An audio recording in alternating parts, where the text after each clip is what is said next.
ቤዛም በጣም ደጋግመው ፕሮቴስታንቶቹና እነሱ ያሰለጠኗቸው ተሐድሶዎቹ ቤዛ ኢየሱስ ክርስቶስ ብቻ ነው። አዎ ነው።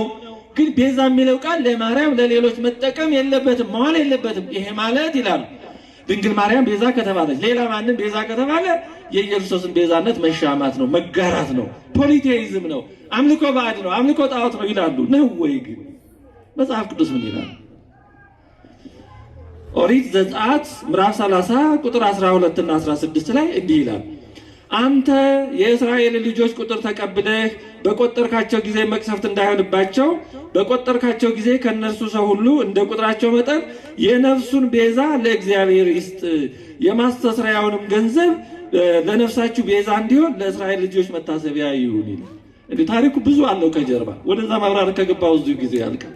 ባጭሩ ግን ተቆጥረው ሁሉም አገልጋይ ስለማይሆኑ የተወሰኑት ሌዋውያን በበኩራቱና በተቆጠረው ፋንታ እንዲሆኑ ከሌዋውያኑ የተረፈውን ደግሞ እስራኤላውያን የማስተስሪያ ገንዘብ እንዲሰጡና ያ የማስተስሪያ ገንዘብ ለደብተራ ኦሪቱ አገልግሎት የሚሰጡት ቤዛ ተብሏል። ምን ተባለ? ቤዛ። ያ ቤዛ የተባለው ምንድነው? እስራኤላውያን የሚያወጡት ገንዘብ ነው፣ መዋጮ ማለት ነው። ያ ገንዘብ የማስተስሪያው ገንዘብ ቤዛ ተብሏል። ይሄ ማለት ይሄ ቤዛ ሰውን ከሞት ያድናል እንደ እግዚአብሔር ያለ ነው ማለት ግን አይደለም። ምሳሌ 21:18 ላይ ኃጥእ የጻድቅ ቤዛ ነው ይላል። ኃጥእ የጻድቅ ምንድነው አለ?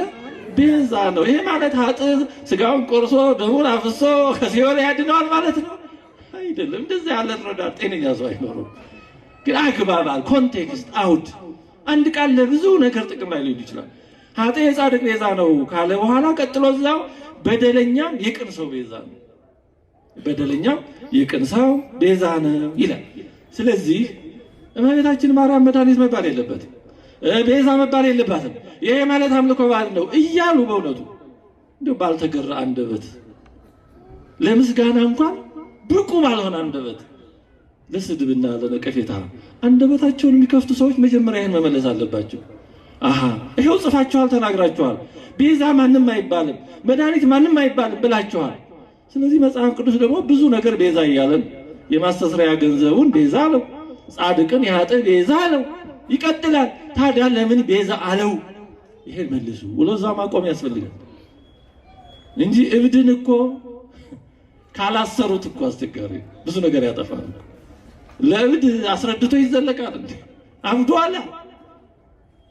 ማሰሪያው ግን የእግዚአብሔር ቃል ያ ተሸክመነዋል የሚሉትን ይሄን መልስ ቃሉ ከምንም በላይ ያስራቸዋል። መልስ አይኖራቸውማ፣ ካላችሁ ያምጡ። ይቀጥላል። ትንቢተ ኢሳይያስ ምዕራፍ 43 ቁጥር 3 ላይ እግዚአብሔር እንዲህ ይላል፣ እኔ የእስራኤል ቅዱስ አምላክ እግዚአብሔር መድኃኒት ነኝ፣ ግብፅን ለአንተ ቤዛ አድርጌ ሰጥቻለሁ። ግብፅን ለእስራኤል ምን አድርጌ ሰጥቻለሁ አለ? ቤዛ አድርጌ ሰጥቻለሁ። ታዲያ ግብፅ ለእስራኤል ቤዛ ነው ማለት ልክ በኢየሱስ ክርስቶስ እንደሆነው ከሞት ያድናል ገነትን ይከፍታሉ ግብፃውያን ማለት ነው አይደለም። ለራሳቸውም እንደዛ አልሆኑ፣ ግልጽ ነው አይደለም ሐሳቡ። ስለዚህ አንድ ቃል በተለያየ አግባብ ለብዙ ነገር ጥቅም ላይ ሊውል ይችላል።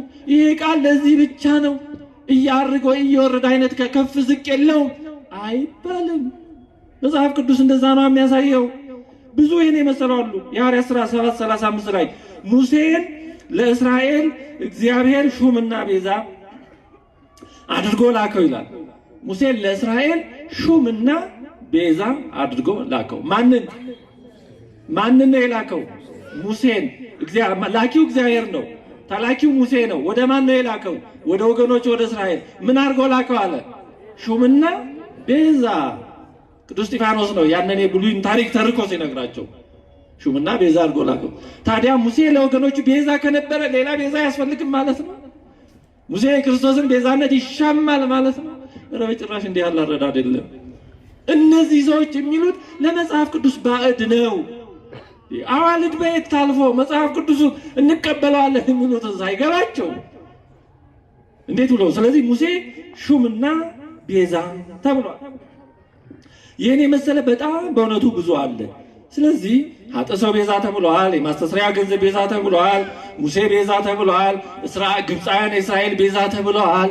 ይሄ ሁሉ ቤዛ የተባለው ታዲያ ከኢየሱስ ብቸኛ ቤዛነት ጋር እንዴት ይስማማል? መጽሐፍ ቅዱስ ነው ኢየሱስ ቤዛ ነው ይላል። አዎ እውነት ነው። እነዚህ ደግሞ ቤዛዎች ናቸው ይላል። ሙሴን ቤዛ ይለዋል። እስቲ ያስታርቁልን ብላችሁ ጠይቋቸው። ይሄ መጀመሪያ ይሄን ይረዱ። እንዴት ብሎ ይሆናል? እንዴት ብሎ ይሆናል? እውነት ሰው እቀበላለሁ የሚለው ሳይገባው በጣም ያሳዝነው እኮ በጣም በእውነቱ እጅግ በጣም ያሳዝናል።